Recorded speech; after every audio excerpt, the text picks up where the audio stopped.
Hey folks, it's Marvin Cash, the host of the Articulate Fly. We're back with another East Tennessee fishing report with Ellis Ward. Ellis, how are you? I am doing pretty good, Marv. How are you? As always, just trying to stay out of trouble. And we were talking before we started recording, and you've been hit with the baby plague. Yeah, we got, I'm not sure who patient zero is, but almost 6-month-old has had a fever. Girlfriend went down pretty hard. I think just good, clean living and, being outside. In all seriousness, I'm going to avoid being too much of a conspiracy theorist, but I think this is the worst of it. But yeah, been a little rough the last few days, and had trips 3 days in a row over the weekend. So I'm just going to use this to pivot right into talking about fishing. It's hard to sit in. I can be tired out there and it doesn't matter. And when I had a regular client and he's fishing really well and we're moving fish, and it was challenging conditions. We're fishing streamers in low water, 90% of the time. And the caddis have been, just over the weekend, started ripping, and it's an unpredictable. I mean, it's like going and booking a trip to try to catch striper on top water. Like, good luck doing that a couple months out. And so it's, it was April 6th when they were, really, really going. And it wasn't all. It's a lot of the tan caddis that are like size, 14s are big, 16s mostly, some 18s. So the big black caddis are, I saw a number of them. So they are already hatching, and those are going to be coming out big here in the next week. Very neat. I just take some consolation that you didn't tell me that it was because you like Zen that you didn't get sick. Yeah, I haven't thought of the self-fulfilling, like, oh, this is because I like to do this, therefore it is a good idea. But I can, so I'll put that in the hopper and get back to you. Yeah, I think if you mix a Zen up with strawberry Pop-Tart, I think that'll cure just about everything. Look, man, it elevates your metabolism. It spikes your internal temperature. That's going to fight off whatever is in your body. And, there's a lot of similarities in the research of chemotherapy. So, yeah, this type of thing is something that we can discuss more in depth, either on the boat, or, I might start a YouTube channel on alternative medicine. Well, there you go. And, so bugs are starting to pop. That only makes it better for you. I would assume the water's probably still got a little bit of stain to it, which is good for the streamer game. And got a question for you from our friend Brenner. And I know we've got to kind of hold on to you so you don't fall down the rat hole on this one. But he wanted to talk about articulated flies and whether you like to weight the fly or whether you like to use the weight in the fly line. Yeah. I'm brushing out the head of a sort of boogeyman type, double articulated 2 woolly buggers with some lead eyes and laser dub. Right now you can hear the brushes going. So, largely speaking, my personal style of fishing is going to be use the weighted fly line. And boy, where do we go with this one? I think there's a couple different problems that we're trying to solve for, right? One of them is what is your definition of a productive day? And so as a guide, that looks different sometimes with the same client, in hour one versus hour three. Sometimes it's teaching or learning. Sometimes it's catching. For a lot of the guys that are on my boat, it's learning. But boy, we need some feedback from Trout every once in a while. The sound of me saying, that's good or that's not working as well is that type of feedback does not go as far or land as efficiently as a brown trout giving you feedback. So um, the reason that I like to fish, we'll call them swim flies. There's basically swim flies and then jig flies. So the reason that I like to fish the swim flies is um, at the end of the day, I am fishing for, and if I sense this, if I'm picking up on it from the angler, and they don't even have to be, they could be a first time streamer fisher person. If I'm seeing that they're feeling the swim bug or they're fishing the drunk and they're getting it to walk, I am going to, I gamble every single trip. I am going to ride that until the car is completely broken down. And sometimes it doesn't pay off. And like that's been a big part of standing by, sticking to my guns, whatever you want to say, um, guiding the way that I do and building the network and the clientele that I built over the last 5 years. It, there's it's a conversation you and I had about, sitting with bad news or delivering bad news. It's uncomfortable. For a lot of times for the client and the guide, when you're just not seeing anything for hours sometimes. And then you move a fish off a weed bed or out of a bank and it's on a swim fly and they shark up behind it and they go left when you strip and they go right when you strip. And then you give it another little tap, tap, and they eat it sideways so hard that it's all you can do to hold on to your line. And really, at that point, really try your best to not lift your rod tip up. And maybe they miss and then they blow it through the surface. And I mean, the looks, I have goosebumps. So the looks that I get sitting in the middle of the boat from that front seat, it doesn't matter if the fish is hooked in the net, it's off. It doesn't. That eat moment when you're fishing the swim flies, when it's 2 inches under the surface of the water, 6 inches, maybe 8 to 12 inches under the surface of the water, and a trout eats it in a way that you would never envision trout eating anything. And I see brown trout blow up through the surface more than I didn't even know that was a thing. Middle of the day, clear water, low water, it doesn't matter. Sunny. I mean, you see it more in the bitier conditions, but you don't get any of that. None of what I just described happens when you're fishing the jig flies.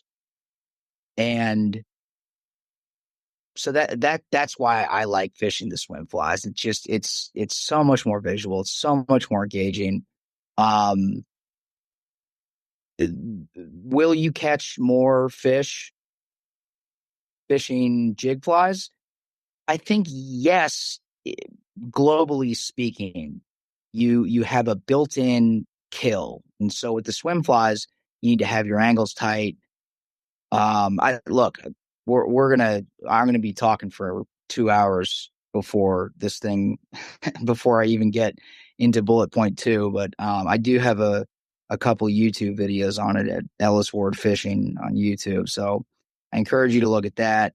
Get book. I mean, if you're interested in this type of thing, or you just haven't really explored the differences between the two, or what's going on with the deer hair flies or the changers, like get some time on the water with me. I look at the the trips, the cost of the trip, the time investment, whatever it is, yeah, you're learning about the casting, the stripping, fly tying. What my experience is trying to download that all onto you, but the learning curve is something that I was collapsing very poorly tied dungeons into the back of my head, fishing a 5X with floating line and 7.5 foot tapered 2X leader. I didn't know anything about this, and as much information as there is on YouTube, this whole fishing swim flies for brown trout deal is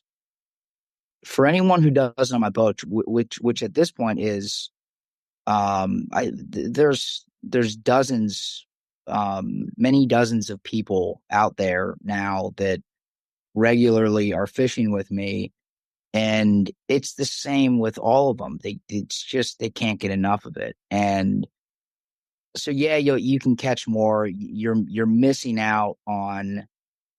Let's just say you fish a peanut or a dungeon and you catch the same fish, or maybe some more throughout that day.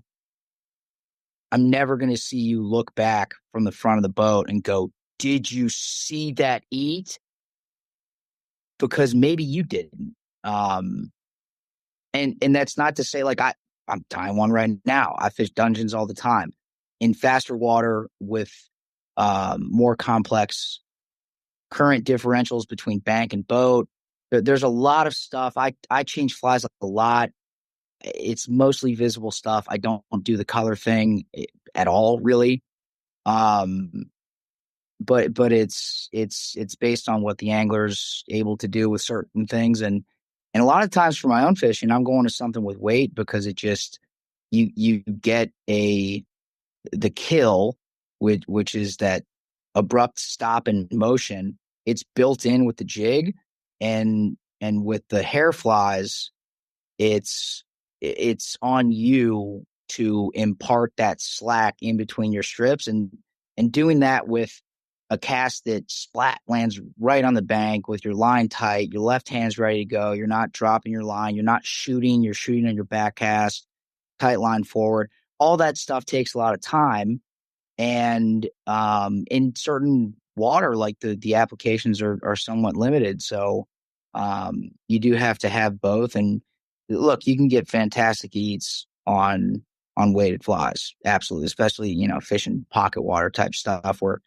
you don't have the time or the distance for that weighted line to do its thing. But I'm gonna take a breath here and say, it comes down to personal preference.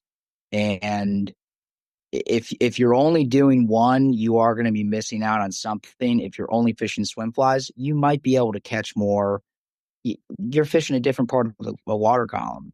You might be able to catch more fishing jig flies. It's also you get that built-in kill, the ceiling on action and the ceiling on those eats, which is ultimately what I fish for. And if I can, what I guide for, that eat, the ceiling there is so much higher when you start fishing higher in the water column. These predators are eating bellies. They're not chasing out something, sipping in the back of its tail and getting stung.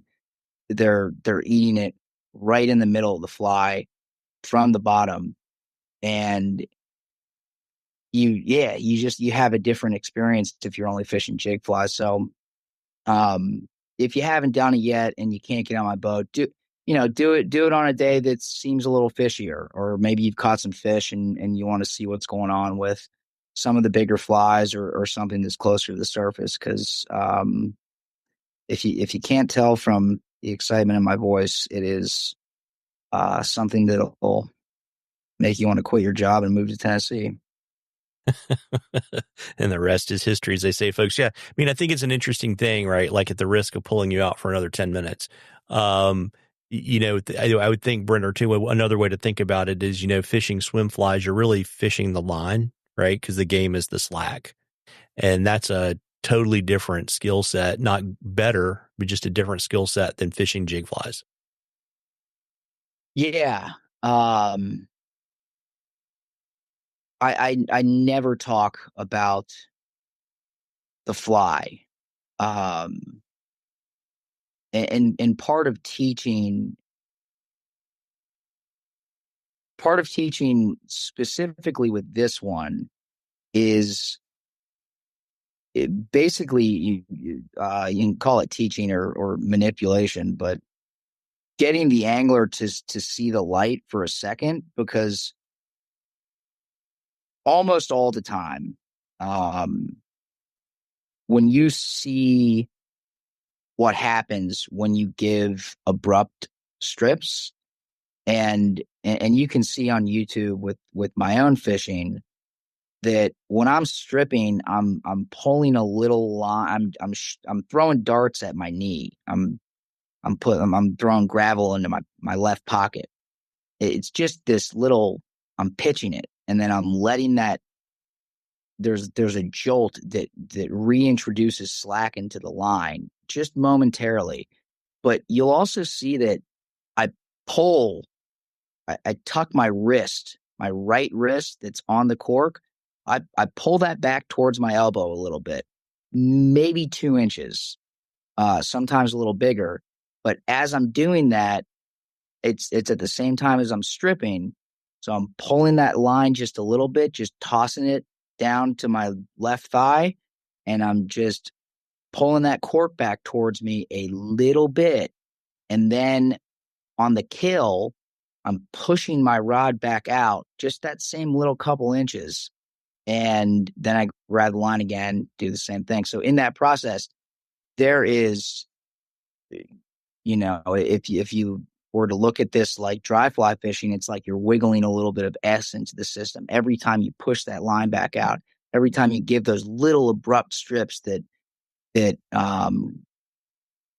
causes a start and stop of that line, it almost shocks it into reintroducing slack. And when you're doing that and you're watching your fly swim, that's when you start seeing these big dog walks, these big left rights. Tommy talks about the float recovery. Um, the back wobbling out and then coming back in, and you're fishing a jerk bait. I mean, I had a guy fishing a swim bug. He's like, "This is a glide bait." Like, yeah, it is. That's what it is. You're fishing a little glide bait that also has the ability to, on a faster strip or a bigger strip, you get some of the jerk bait. You get some of that wobble, that S swim, and then hands off and it dies and floats up again. You hit it once, just real small with that rod pull, and it goes to the other side and glides. Um, you just none of what I said has anything to do with fishing the jig flies. And so it also has very little to do with, yes, fly design definitely comes into play, but none of what I'm talking about is about flies. So yeah, you're right. It's about line control through as soon as you get the fly to the boat and you're about to backcast, that's where we're starting. And then it's all the way through until the fly is back at the boat after you've casted and retrieved. Um, and it's hard to do, but man, you can see it just when you're fishing it, and the entire process is so fun. And then you start to get feedback from the fish, and then, um, man, you get those eats and really start to figure out what it's about. Well, there you go. Well, folks, we love questions on the articulate fly. You can email me or DM me on social media, whatever's easiest for you. And if I use your question, send you some articulate fly swag, and it may include a sticker for the new Butcher Shop podcast. And we're in a drawing for some cool stuff from Ellis at the end of the season. And Ellis, before I let you go, you want to let folks know how to reach out and get on your boat, if you got any upcoming bucktail drops and all that kind of good stuff? Yeah, best way to get on my boat is contacting me on my cell phone at 513-543-0019. I've been mentioning this the last few podcasts, but sorry, I got some laser dub in my mouth. Folks, I say reach out if you have questions or just to talk about fishing, or I want to help. I know $400 or $500, and taking time off work and all that to come down and do this thing when you're fishing your creek most often, like it can be a lot. So I've had folks reach out and a little higher frequency recently, and it's great. I love helping out where I can, even if it's remotely. The whole point of this is getting you on my boat. But if that's not possible, definitely reach out and ask me whatever questions and send them to me or Marv so that we can talk about them on the podcast. Bucktail is it just depends on my priorities. I want to get them out, and guiding comes first, tying comes next. Those two both come behind being a dad, which has different requirements. So I'll keep people posted on Instagram about bucktail, and that is at Ellis Ward Guides. Well, there you go. Well, folks, as I always say, you owe it to yourself to get out there and catch a few. Tight lines, everybody. Tight lines, Ellis. Appreciate it, Marv.